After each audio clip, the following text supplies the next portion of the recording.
tempat yang baru ini hitam. Nah itu lebih baik diganti ya. Kalau bisa, kalau masih kecilan seperti ini, aeratornya jangan terlalu kencang yang seperti itu. Nih. Assalamualaikum warahmatullahi wabarakatuh. Kembali lagi dengan saya Bowo Cikicu. Salam hangat buat kita semua dari Sabang sampai Merauke tanpa terkecuali. Oke teman-teman, hari ini di sore hari ini kita mau coba sambangin teman kita dengan nama siapa Pak? Saya Zikri Hang Taubat. Oh, dengan Bapak Zikri Hang Taubat. Ini mencoba apa Pak ini Pak? Ini bibit ikan ya. Bibit ikan ya Pak. Nah, ini Ikan apa namanya Pak? Ini ikan gurami. Ikan gurami itu dibibit secara apa ini Pak? Ini lebih kurang kisaran 10 cm Ya. besarannya. Jadi kita ada gurami, ada nila juga. Jadi ini sebuah sistem yang kita rancang dengan menggunakan sistem bioflok. Bioflok itu adalah di mana suatu daerah kita manfaatkan air sedikit mungkin, sehingga tidak perlu harus mengganti air atau menambahkan air. Dengan ada obat-obatnya, ayo kita lihat obat-obat. Oke. Probiotik yang kita gunakan untuk di kolam bioflok saya. Nah, kenapa ini yang kita gunakan? Karena di sini aqua enzim ini, booster ini, dia mempunyai bermacam-macam ini dia bakterinya. Bakterinya yaitu ada Bacillus, nah Bacillus Bacillus subtilis, ada Bacillus megatherium, Bacillus polymyxa. Nah, ini dia. Nah, kemudian fungsinya probiotik ini adalah, aquaenzim ini adalah untuk mengurai kotoran ikan beserta pakan ikan yang kita berikan. Itu kan tidak semuanya habis dimakan oleh ikan. Ada yang mengendap ke bawah. Nah, mengendap ke bawah itulah yang diuraikan oleh ini tadi, probiotik ini. Apabila ini rasa-rasanya kurang mampu, nah makanya ditambah dengan E4. E4 ini juga bagus dia. Karena E4 ini mengandung sama Lactobacillus. Nah, nih sama molase nih E4. Nah, ini udah ada molasenya juga, kandungan molase 50 mili. Nah, ini juga dia sebelum diberikan pakan ikan, maka lebih bagus diberikan ini dulu, dicampur dulu dia di luar kolam. Nah, kemudian pakai ember gitu kan, masukin, nah didiamkan dulu agak sejam atau 2 jam, sudah nyerap pelet itu di dalam probiotiknya, baru kita berikan. Nah, kemudian selain daripada itu ada ini dolomit. Nah, ini ada dolomit, ini dia bentuknya dolomit ini. Dolomit ini adalah untuk mempertahankan pH air. Nah, ini dolomit. Oke, nah selain dolomit juga ada molase. Molase ini terbuat dari gula dia, ampas-ampas pembuatan gula. Nah, ini molase. Molase ini fungsinya sama. Jadi dia untuk memberikan protein gula kepada ikan. Nah, kemudian di sini ada pelet yang kita gunakan itu 7811 Hekprop. Nah, ini tinggi proteinnya ya. Ini lebih kurang kisaran 35% sampai 40%. Nah, kemudian dicampurkan, dikombinasikan dengan pelet yang low protein. Nah, ini yang low proteinnya. Karena kalau misalnya semuanya high protein, itu kan juga kita nggak bisa menekan harga ya. Kita di sini kan juga harus menekan pengeluaran agar mendapatkan keuntungan yang sebesar-besarnya. Namanya juga kita kan berbisnis ya. Nah, ini pH kita untuk mengukur pH air. Nah, ini untuk mengukur pH air, berapa pH-nya nanti dimasukkan segini, sebatas ini airnya. Nah, baru ketahuan berapa. pH-nya itu yang bagus untuk kolam ikan, nila atau gurami atau yang lainnya pun itu 7,5. Maksudnya 7 gimana itu Pak? 7,5. Jadi pH air ini, maksudnya pH airnya? Ya, pH airnya. pH air itu dia ada di angka 0 sampai dengan 14. Nah, jadi yang bagusnya itu dia adalah di tengah-tengah. Di tengah-tengahnya itu yaitu berarti di angka 7,5. Nah, ini maksimalnya pH itu 14. Nah, pH yang 7,5 itu dia mengandung oksigennya tinggi. Kemudian sama seperti kita bernafas, sama kita seperti begini, kita menghirup udara, ada oksigennya enak. Nah, tidak ada asap. tidak ada debu. Nah 7,5 itu bagi ikan itu adalah cocok untuk dia lingkungan hidupnya. Nah ini kebetulan kita juga sudah mau nambah bibit lagi ya. Ini bibit kita. Nah ini lebih kurang ada 500 ekor ikan. Ini juga 500. Ini bibit apa aja nih Pak? Ini ada nila. Ini nila merah. Nah ini nila merah. Kelihatan nggak Mas? Kelihatan ya? Ya. Nah ini nila merah. Ayo kita sekalian aja lah kita bawa. Nah yang ini ikan gurami.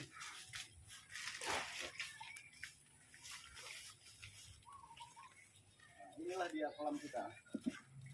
Ini satu tempat kolam kita.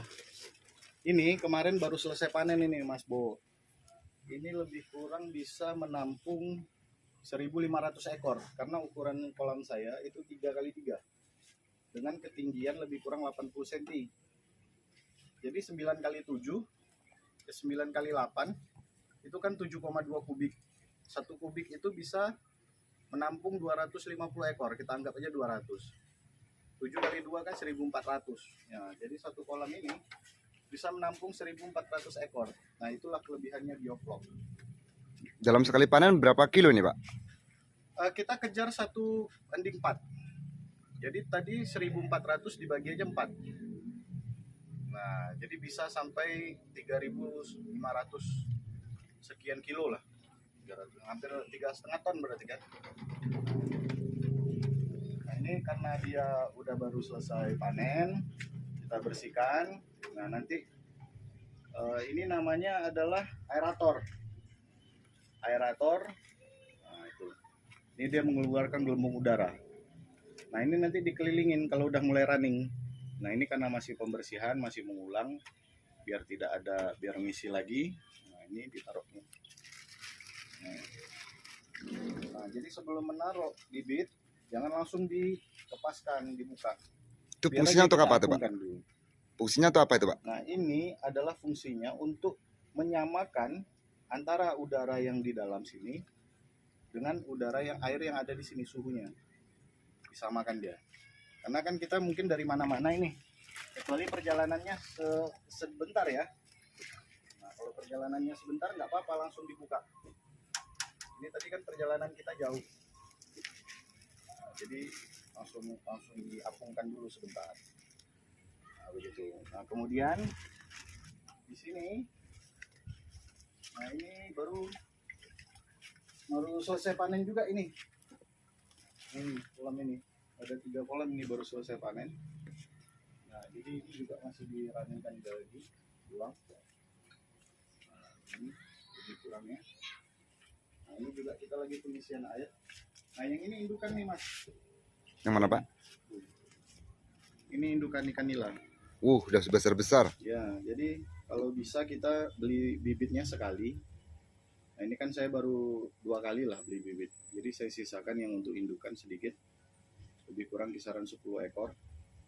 Biar dia terus. Jadi memang kalau dapat kita nggak usah beli-beli lagi kan untuk bibitnya. Nah, jadi dia terus berputar. Ekonomi kita juga berjalan. Kalau panen ini Pak, dalam berapa bulan Pak sekali panen ini Pak? Untuk kolam ikan nila itu bisa kita kejar kalau udah mulai bibitnya di 10 sampai 15 cm. Itu lebih kurang kisaran 3 bulan sudah panen, 3 bulan setengah. Mau lihat ikannya? Kita kasih makan ya. Oke Pak. Oke, sebentar saya ambilkan peletnya dulu. Ya harus dibibis dulu ya. Jangan lupa dibibis. Ini teman-teman, pembibitan ikan dalam metode bioflok. Mungkin bagi teman-teman yang belum tahu bisa dicontoh, atau yang mau belajar silakan bertanya-tanya.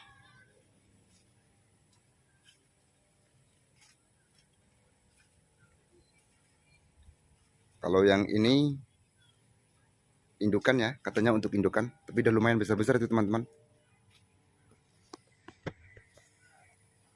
Itu besar-besar. Dan yang sebelah sana itu lagi pembibitan ikan nila sama ikan gurami. Yuk kita lihat Nah, ini ikannya dengan makan. sisa daripada yang sudah dipanen. Ini masih ada tersisa karena pertumbuhan ikan kan memang tidak rata dia ya. Nah, ini kalau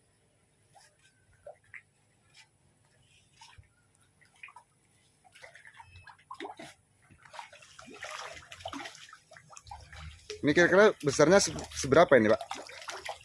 ini lebih kurang sudah setelapak tangan ini. Telapak tangan ya? Ya. Ini besar ya. Nah, ini kalau dikuras, dikurangin airnya, memang besarannya nggak sama. Cuman lebih kurang rata-rata kisaran setelapak tangan segini lah. Jadi kita mau ngejar sekilo isi 4. Nah, ini masih sekilo isi 8 lah. Untuk target pasar, Pak, ini pasar kemana nih, Pak? Untuk target pasarnya itu? Untuk pasar kita jangan khawatir. Itu untuk lingkungan sekitar saja ini udah habis. Karena sekarang harga nila sekilo itu kisaran 35.000. Sampai pernah kemarin itu waktu lebaran sampai sekilo 40. Nah, jadi untuk pasar nggak usah takut karena masih terbuka ya. Di pasar itu kita masih terbuka, keinginan orang juga tinggi. Berarti sangat kencang ya, Pak ya? Nah, kencang. Jadi untuk pecel lele juga bisa ya. Nah, yang ini jenis nila kekar. Nila apa, Pak? Nila kekar. Nila kekar ini adalah pencampuran antara jenis nila yang paling bagus. Itu saya lupa antara apa dengan apa. Nah, dia menghasilkan anakan nila kekar. Nah, nila kekar ini dulu saya beli ini sama seperti itu. Hanya dalam waktu sebulan sudah sebesar ini. Kencang sekali, Pak ya? Kencang. Ini untuk pakan kita juga enggak hanya diukur ya. Bobot daripada ikan sekilo berapa, nah dikalikan dengan 2% daripada pelet. Misalnya ikan total di dalam satu kolam itu isinya 10 kilo, katakanlah begitu. Nah, untuk per kilonya itu dikalikan 2%. Dikalikan 2%, lebih kurang kan kisaran 0,02, hampir 1 kilo. 1 kilo pelet untuk besaran ikan 10 kilo. Perhitungannya begitu ya. Jadi jangan lebih, karena pakan ini banyak kan para peternak itu dia tumpurnya di pakan, perhitungannya salah di pakan. Makanya pakan itu kalau bisa itu 1:1 lebih bagus. Jadi 1 kilo pelet itu bisa menghasilkan 1 kilo daging ikan. Nah, itu baru dia bisa untung. Tapi kalau misalnya udah 1 kilo, kemudian 1 kilo daging itu untuk 2 kilo pelet, wah itu kita udah kalah, itu hitungannya udah salah. Udah nggak masuk di OCR-nya. Gitu kira-kira. Jadi, Pak, kalau ini untuk ilmu para pemula tuh gimana, Pak? Kalau untuk para pemula untuk kolam seperti ini, Pak? Untuk para pemula? Iya. Oke, pertama untuk kolam saja, itu modalnya tergantung ya. Apakah kalian mau menggunakan baja ringan bahannya? Kalau saya kan baja ringan ini. Iya. Karena saya kolamnya kolam persegi, ada juga yang kolam bulat, bundar. Bundar itu untuk diameter 2 meter, itu budgetnya lebih kurang kisaran 1.500.000-an. Nah, itu baru kolam. Belum satu lagi, belum pipa-pipa dan ini dia. Nah, ini penunjang hidup ikan ini di sini. Namanya mesin apa ini, Pak? Ini adalah mesin aerator udara. Jadi dia mengeluarkan udara di situ. Nah, ini per 30 liter itu 1 kubik hitungannya. Jadi kalau saya ini ada dua mesin aerator, itu kekuatannya 140 kali 2, 280 hampir 300 dibagi 3. Dibagi 3, jadi bisa mendapatkan 3 dibagi 7, karena satu kolam saya kan isinya 7 kubik. Nah, untuk 1 kubik itu 30 liter per menit. Kalau ini tadi 300 dibagi 7. Jadi ini bisa menampung 3 kolam sebenarnya. Untuk 3 kolam udara. Jadi udara aerator ini bagusnya itu diisi satu kolam dengan 3x3 itu 5 aerator lah. Ini saya pakai diffuser ya.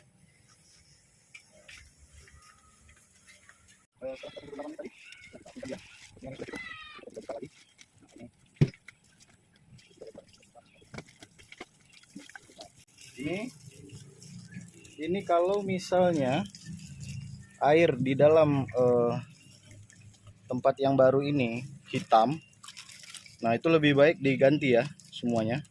Tapi ini kan karena dia kotorannya juga nggak terlalu banyak, ini masih bagus. Nah itu nggak apa-apa, dicampurkan aja sekalian langsung. Nah biarkan dia keluar sendiri, itu lebih bagus berarti dia, biar dia mencari. Nah tuh lihat dia keluar sendiri. Ini juga begitu ya, sama. Jadi salah satu biar dia keluar sendiri itu yang mati apabila ada kematian juga. Nah dia masih tersisa di dalam plastik ini. Ini ikan apa nih Pak bibitnya nih Pak? Yang ini gurami. Oh, gurami ya? Ini gurami. Ini dua-duanya semua gurami nih Pak? Ya ini gurami dua-duanya. Ini 500, ini 500. Jadi berarti satu kolam ini diisi 1000 ya Pak ya? Ya 1000. Pokoknya hitungannya per kubik itu bisa meletakkan ikan, bibit ikan 250 ekor kalau bioflok ya. Nah, ini. Campurannya tadi sudah ya, termasuk ini juga. Nah kalau ini nila merah. Nah, ini nila merah. Untuk nila merah ini Pak, harga jualnya apa sama kayak ikan nila biasa Pak? Oh sama. Nah ini airnya agak kotor ya. Kalau bisa ini jangan dimasukin. Jadi kalau sudah kotor gini tak bisa dimasukin Pak ya? Enggak, jangan dicampur dengan air kolam kita. Harusnya tuh, ini kotornya tuh. Jadi nanti disaring pelan-pelan baru dimasukin. Nah, caranya begini, kita ambil penyaring. Ini kita tahan dulu di sini. Lalu kita ambil penyaring yang lebih kecil. Nah, nih. Kita ambil pakai penyaring yang kecil, yang saringannya kecil seperti ini. Nah, nih. Kalau bisa, kalau masih kecilan seperti ini, aeratornya jangan terlalu kencang yang seperti itu. Nih. Kalau ini karena gurami, juga tadi udah agak besar, nggak apa-apa. Tapi kalau masih sebesar ini, aeratornya dikecilkan.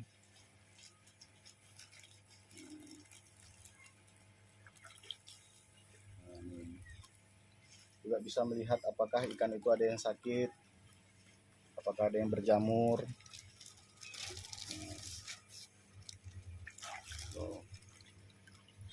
Apakah ada yang mati. Nah ini kan hidup semua nih, sehat-sehat nih. Oh sangat segar-segar Pak ya? Oh iya. Nah.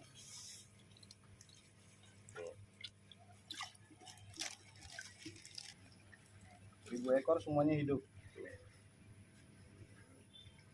Bagus ini berarti bibitnya. Sangat sehat-sehat ikannya. Ya, karena sehat-sehat ya ikannya. Ini dari 1000 ekor, 1000-1000-nya hidup. Jadi itu Pak, kalau misalnya kayak gini Pak, itu airnya kayak gini wajib diganti Pak ya? Iya, jangan dicampur. Jadi cukup dibuang aja dulu. Buang. Apa tidak membuat trauma ikan itu Pak kalau dibuang? Enggak. Jadi ikan enggak, insya Allah dia tidak berpengaruh terhadap ikan. Makin tambah ilmu saya Pak, pengetahuannya. Karena dengan kolam yang baru, kita kan udah kasih garam juga. Kita taburkan garam kemarin. Nah, jadi pH airnya juga udah kita samakan dengan yang di alam. Untuk garamnya itu Pak, garam biasa atau garam khusus tuh Pak? Khusus, itu bukan garam ini. Bukan garam dapur ya. Itu khusus, itu garam krosok namanya, untuk garam ikan. Jadi kalau garam dapur tuh untuk mama tuh nggak bisa Pak ya? Oh nggak bisa.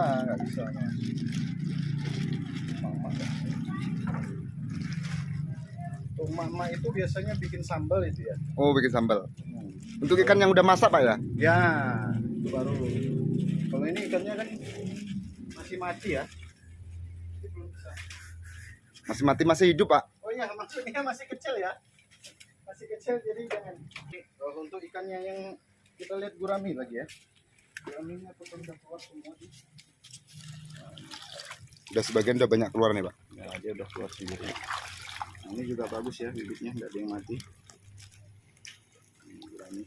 Ini Bapak ini untuk bibit itu maksudnya untuk produksi bibit atau untuk pembesaran ini, Pak? Oh, kalau kita untuk saat ini masih pembesaran.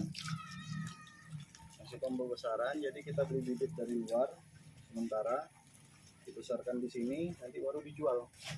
Tapi gurami ini lumayan lama ya, karena ini gurami itu bisa 9 bulan. Lama, Pak ya? Lama, baru bisa ngejar sekilo.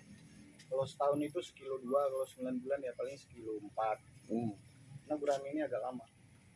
Makanya kebanyakan orang jarang ya pembesaran gurami karena kosnya itu nggak masuk. Tapi kalau kita, karena kita juga insya Allah kedepannya ada resto, kita bangun resto, jadi ikan-ikannya segar langsung, Mas. Oh, jadi rencana itu ini tuh ikan langsung dipasarkan betul. di Langsung sebagian resto ini, Pak? di resto ini, sebagian juga kita lempar ke masyarakat. Jadi konsep pada peternakan ikan, apabila kalian mau untung, jangan pernah menjual kepada pengepul atau orang ketiga.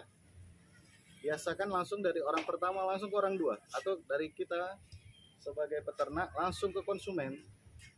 Nah, walaupun itu sebenarnya sulit ya untuk didapatkan, cuman berusahalah. Kita hidup ini adalah untuk berusaha. Kalian harus semangat, jangan patah semangat, tetap berjuang. Pasti kalian insya Allah akan berhasil. Dan ingat, selalu berdoa dan pasrahkan semua kepada Allah. Mantap. Oke, Pak. Nah, saya salah satunya adalah dengan membuat ini. Atersa namanya rumah makannya. Ini lagi pembangunan, Pak ya? Ini lagi pembangunannya.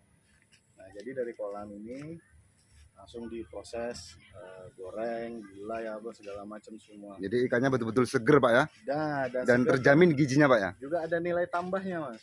Kalau ini tadi di pasaran sekilo 35.000, isi 4 atau isi 5 ekor. Nah, dengan pengolahan kita di sini mungkin nilai tambahnya juga semakin ada. Jadi lebih membuat para peternak itu lebih semangat ya. Dan jangan lupa kepada saya juga untuk YouTube saya, Zikri Hang Taubat. Jangan lupa di like, subscribe, and comment juga, dan berikan saran yang bagus-bagus dan yang positif supaya kita bisa membangun negeri ini ke arah yang lebih baik lagi. Mantap. Oke teman-teman, itu tadi edukasi dari Bapak Zikri Hang Taubat.